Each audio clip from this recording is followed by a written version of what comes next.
प्रस्तुत होते हैं। भाई जापान से कुछ खबर आ गई, बॉर्डर से कुछ खबर आ गई, या कोरोना चाइना से फिर से निकल कर आ गया, और उस उपलक्ष्य में हमारे जो भी इकट्ठे किए गए शेयर थे वो भी निकल जाते हैं।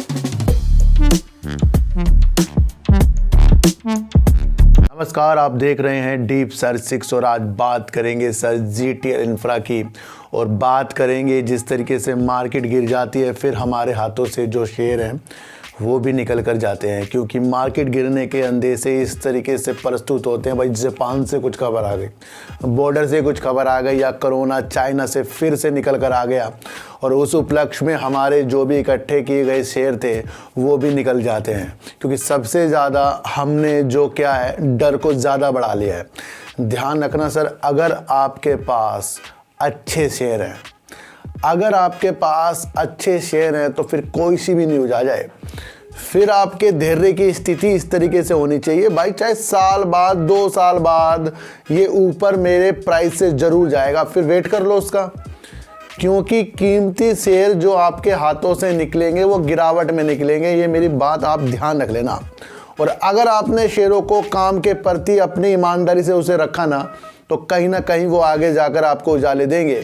मैंने आपको कई बार कहा है कि कहीं ना कहीं से गिरावटें वाली न्यूज़ आएंगी, और इस तरीके से आएंगी कि आपके हृदय तोड़ेगी और आपके पोर्टफोलियो से शेयरों को ले जाएगी। अब मैं जिस तरीके से आपको कई बार जीटीएल इंफ्रा के बारे में बता चुका हूं कि 500 से 1000 शेयर ही बहुत है, वो इसलिए कहा था क्योंकि ज़्यादा लोग इस शेयर को ले लेते हैं।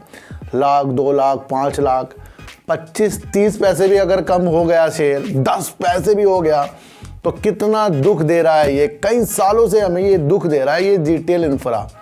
तमन्ना इसकी टावरों से हमने जोड़ी थी, और कई बार इसके ऊपर मैं वीडियो बना चुका हूं कि अगर आपके पास पेनी स्टॉक 500-1000 ही हैं, और अगर आपने उस स्टॉक को 1000 की वैल्यू से देखा है, तो वो ये इतने शेयर भी तो बहुत है ना। इसमें रिस्क जो होता है ना पेनी स्टॉक में सर लिया नहीं जाता। मैं आपको बता दूं, कभी भी पेनी स्टॉक पे रिस्क मत लेना। रिस्क लेना भी वहीं औचित्य हो जाता है जहां आपको पता है आप जीत जाओगे। 80 से 20% का एक रेशो होता है जिसमें 20% डूबना और 80% आपको प्रॉफिट, वहाँ पर रिस्क कामयाब होता है। और जहाँ 20% बचना और 80% डूबना, वहाँ रिस्क ही होता है। ध्यान रखना, कोई अगर पैराशूट बिना कूदे ऊपर से कूद जाए, कहेगा भाई मैं तो पानी के अंदर गिरूंगा, मैं तो ऊपर से कूद रहा हूँ, नीचे पानी होगा ना उसमें गिर जाऊंगा, या कहीं ऐसी जगह गिरूंगा जहाँ पर बहुत गद्दे से होंगे जी। तो ये क्या दिमाग में है? ये 20% तो आप इसके अंदर समझ रहे हो कि मैं बच जाऊंगा, और 80% इसके अंदर है मैं डूब जाऊंगा। तो वही एक शेयर मार्केट है, वही एक पेनी स्टॉक है कि अगर आपने अपनी सेफ्टी की तरह काम किया, अपने सेफ्टी को अच्छा किया, पैराशूट बांधा, यानी कि अपने को मजबूत किया पैसों से, क्योंकि पैसे पेनी स्टॉक में हमारे जाते हैं। जिस तरीके से 5G भी आ रहा है, धीरे धीरे बढ़ता जा रहा है, और फिर भी उसके बाद हमें टावरों में कुछ भी हलचलें होती हुई नहीं दिखाई दे रही है। जिस तरीके से काफ़ी लोगों ने जीटीएल इंफ्रा को करोड़पति बनाने वाला शेयर भी बताया है। BSNL भी इतने लाखों जो टावर लगा रहा है, उसका भी उजाला हमें इस शेयर पर देखने को नहीं मिला है। तो जब ये एक ऐसा पेनी स्टॉक हमारी दूसरी नज़रों को ख़राब कर रहा है, यानी दूसरे शेयरों पे जो हमारी दिमाग लगाना चाहिए ना, इंडस टावर, एयरटेल और अच्छे शेयर जो हैं, वो आधा दिमाग हमारा जीटीएल इंफ्रा में जा रहा है। देखो सर, मैं अलग तरीके की वीडियो बनाता हूँ। अगर आपको टेक्निकल इसके अंदर क्या समझाए कोई, या टेक्निकल क्या है सर, अगर आपको पता लग जाए कि यहाँ पर कोई कैंडल ग्रीन होने वाली है, तो उसका ये मतलब नहीं है कि उसकी अगली कैंडल भी ग्रीन हो जाएगी। फिर वहाँ साइकोलॉजी चलती है कि आपको वो प्रॉफिट चाहिए नहीं चाहिए। जब एक ही चीज़ सबको सिखा दी जाती है तो फिर भी लॉस क्यों है?